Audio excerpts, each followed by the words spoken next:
तो दोस्तों आज हम फिर से लेकर आ गए हैं देश दुनिया के सभी ताज़ा मुख्य समाचार सिर्फ आपके लिए। चलिए फटाफट खबर शुरू करते हैं। उससे पहले चैनल को अब तक सब्सक्राइब ना किया और फटाफट चैनल को सब्सक्राइब कर दें, लाइक कर दें, शेयर कर दें ताकि इसी तरह की खबर आप हर रोज देख सकें। चलिए शुरू करते हैं आज की पहली बड़ी खबर। केंद्रीय जांच एजेंसी ईडी ने दिल्ली के तथाकथित शराब घोटाले से जुड़े मनी लॉन्ड्रिंग मामले में अपनी जांच का दायरा बढ़ाते हुए पूछताछ के लिए दिल्ली के मुख्यमंत्री अरविंद केजरीवाल को समन भेजा है। समाचार एजेंसी पीटीआई की रिपोर्ट के मुताबिक ईडी ने अरविंद केजरीवाल को दिल्ली आबकारी नीति से जुड़े धन शोधन मामले में पूछताछ के लिए 2 नवंबर को पेश होने के लिए कहा है। कतर में हिरासत में लिए गए 8 भारतीयों के परिवारों से विदेश मंत्री एस जयशंकर ने मुलाकात की है। उन्होंने परिवार को भरोसा दिया है कि रिहाई के लिए भारत सरकार लगातार प्रयास कर रही है। आपको बता दें कि कतर में हिरासत में लिए गए ये भारतीय नौसेना के पूर्व कर्मी हैं। सभी को जासूसी के आरोप में बीते साल हिरासत में लिया गया था और हाल ही में सजाए मौत सुनाई गई है। इसराइल और हमास के बीच छिड़े युद्ध को लेकर संयुक्त राष्ट्र संघ में लाए गए प्रस्ताव पर मतदान से भारत की दूरी की कांग्रेस ने निंदा की है। मोदी सरकार के स्टैंड पर बरसते हुए कांग्रेस की नेता सोनिया गांधी ने कहा कि कांग्रेस गैर हाजिर रहने का कड़ा विरोध करती है। उन्होंने कहा कि फिलिस्तीन के लोगों से इसराइल और उस हमले के लिए बदला ले रहा है जिससे उनका कोई मतलब नहीं है। उन्होंने कहा कि गाजा पट्टी को 1.5 दशक से इसराइल ने खुली जेल बना दिया है। यह ऐसा समय है जब मानवता की परीक्षा हो रही है।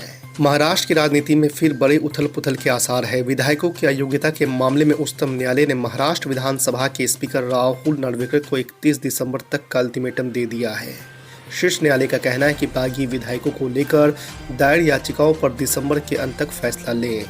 मराठा आरक्षण के लिए चल रहे आंदोलन ने हिंसक रवैया इख्तियार कर लिया है। इस बीच महाराष्ट्र की एकनाथ शिंदे सरकार ने आंदोलन को शांत कराने के लिए 3 सूत्रीय फॉर्मूले पर बढ़ने का फैसला लिया है। राज्य के कई हिस्सों में सोमवार को मराठा आंदोलन हिंसक हो गया और एनसीपी के विधायक प्रकाश सोलंकी के आवास पर भीड़ ने हमला बोल दिया। कई गाड़ियों को भी आग के हवाले कर दिया गया है। इस बीच मुख्यमंत्री एकनाथ शिंदे ने आरक्षण को लेकर बनाई गई सब कमेटी की मीटिंग बुलाई है।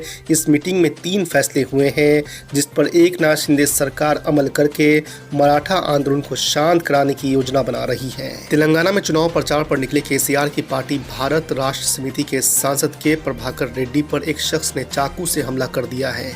शख्स ने यह हमला सिद्दीपेट में उस वक्त किया जब बीआरएस के सांसद कैंपेन पर निकले थे।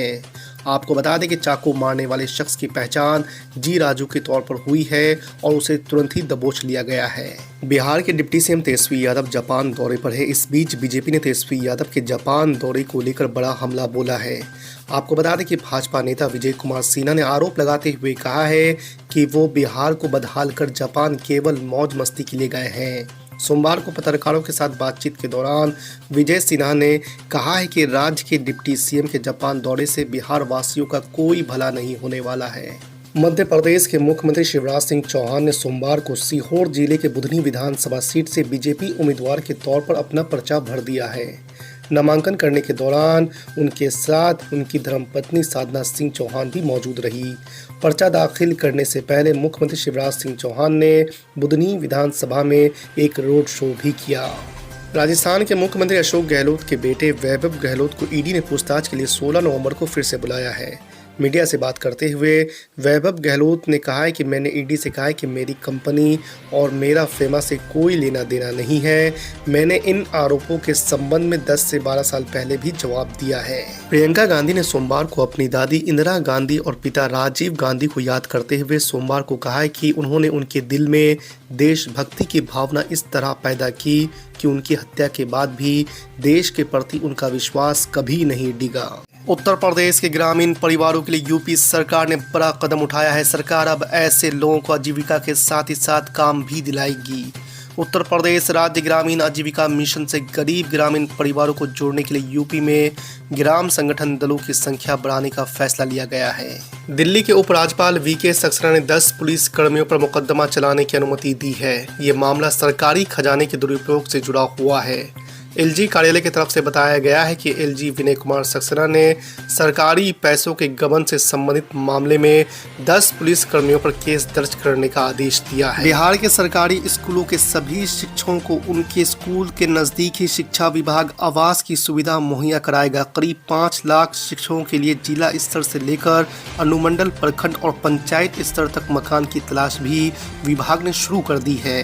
इसके अंतर्गत विभाग ने रविवार को विज्ञापन जारी कर मकान मालिकों और रियल एस्टेट कंपनियों से 4 नवंबर तक विभागीय वेबसाइट पर ऑनलाइन प्रस्ताव देने का आग्रह किया है। दिवाली से पहले ही दिल्ली के सफाई कर्मचारियों के लिए बड़ी खुशखबरी है। जी हां, आपको बता दें कि दिल्ली की मेयर शैली ओबराय ने शनिवार को संवाददाताओं से कहा है कि हम अगले सप्ताह नगर निगम के 5000 सफाई कर्मचारियों को स्थायी कर देंगे। उन्होंने कहा है कि ये वाल्मीकि जयंती के मौके पर सफाई कर्मचारियों के लिए केजरीवाल सरकार का उपहार है। लोजपा राष्ट्र के अध्यक्ष और केंद्रीय मंत्री पशुपति पारस ने एक बार फिर से हाजीपुर सीट पर दावा ठोकते हुए बिना नाम लिए ही चिराग पासवान पर निशाना साधा है।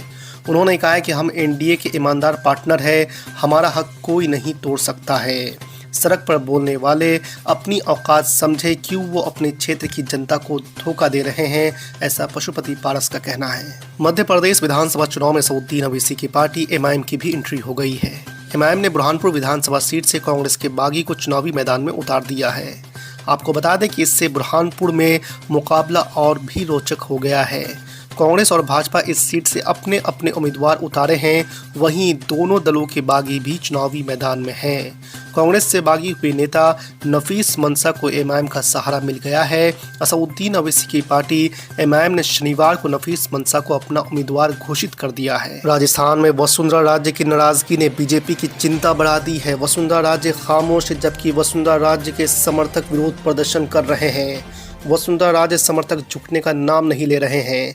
सियासी जानकारों का कहना है कि बीजेपी की तीसरी सूची जारी होने पर सियासी बवाल और भी बढ़ सकता है, क्योंकि वसुंधरा राजे के कट्टर समर्थकों को तीसरी लिस्ट से आस है। केंद्रीय गृह मंत्री अमित शाह ने रविवार को कांग्रेस और पूर्व मुख्यमंत्री कमलनाथ पर जोरदार हमला बोला है। अमित शाह ने कहा है कि आने वाले दिनों में किसी को एमएलए बनने के लिए नहीं, किसी को मंत्री बनाने के लिए नहीं, किसी को मुख्यमंत्री बनाने के लिए वोट मत दीजिए। मैं दुनिया में देश को नंबर 1 बनाने और लोगों की सुरक्षा के लिए और प्रधानमंत्री मोदी के प्रयासों को मजबूत बनाने के लिए आपसे भाजपा को वोट देने की अपील करता हूं। केरल के एर्नाकुलम में युहावा ईसाई कन्वेंशन सेंटर में सीरियल ब्लास्ट के बाद तत्काल केंद्र सरकार ने घटना का संज्ञान लिया है और एनएसजी और एनआईए की टीमों को केरल के लिए रवाना कर दिया है। एक दिन पहले ही केरल में हमास के समर्थन में रैली आयोजित की गई थी। ऐसे में केंद्र सरकार इस धमाके को बेहद गंभीरता से ले रही है। सूत्रों का कहना है कि गृह मंत्री अमित शाह ने जांच एजेंसियों को तब तक केरल में रहने को कहा है जब तक कि जांच पूरी नहीं हो जाती।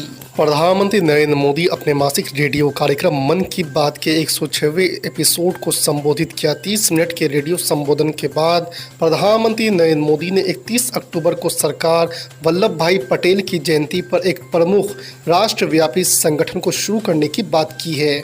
उन्होंने मेरा युवा संगठन का ऐलान किया है। पीएम मोदी ने युवाओं से अधिक संख्या में जुड़ने की अपील की है। तृणमूल कांग्रेस के चीफ और पश्चिम बंगाल के मुख्यमंत्री ममता बनर्जी के करीबी नेता एक एक करके जांच के दायरे में घिरते ही जा रहे हैं।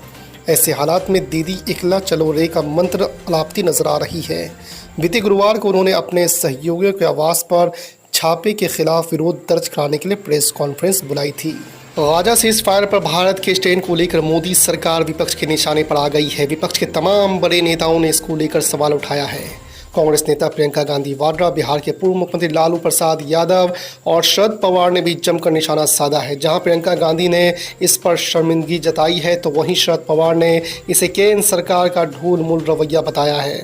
शरद पवार ने भारत सरकार को कंफ्यूज बताया है, तो वहीं असदुद्दीन ओवैसी ने इसको लेकर विदेश नीति पर सवाल उठा दिए हैं। भारतीय नौसेना के 8 पूर्व अधिकारियों को कतर ने मौत की सजा सुनाई है। कतर ने जासूसी के आरोप में इन अधिकारियों को सजाए मौत दी है। उनकी जमानत याचिकाएं कई बार खारिज की गई। कतर की एक अदालत ने गुरुवार को सभी 8 को मौत की सजा सुनाई है।